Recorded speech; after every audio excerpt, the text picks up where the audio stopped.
Coastal communities concerned about a shoreline rail expansion. People living in Branford and Guilford pretty upset about the possibility of 2 more tracks, a high-speed rail cutting through the towns.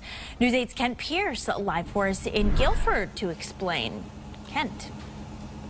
And good morning, Laura. A lot of towns in the Northeast were built right around the train tracks. So like here in Guilford, you've got the train tracks right there, and you've got lovely houses right here. This is how important train travel was to these communities, still is to these communities. So this federal plan to try to change and widen train tracks is going to affect the heart of a lot of cities and towns.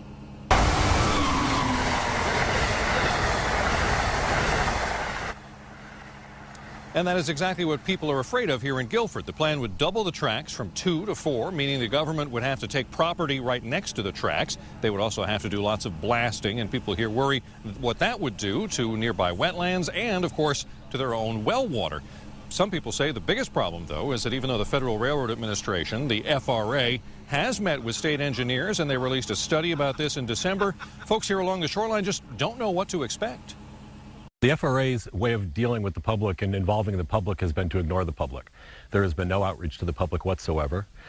If there is communication, it's from the communities who are both frightened and upset and confused about a project which they've only heard about word of mouth. Folks who live around here say that is already affecting property values. People are reluctant to buy houses that the government could then take and knock down. The whole upgrade has an estimated price tag of around $135 billion. It would cut 60 to 80 minutes off of the Acela's time from Boston to Washington. The local state senator here along the shoreline, Ted Kennedy Jr., says he is assured by the state DOT that these changes are not going to happen. But remember, just last week, President Trump had a series of events where he underlined how important infrastructure is to his administration. Live in Guilford this morning, I'm Kent Pierce. Back to you.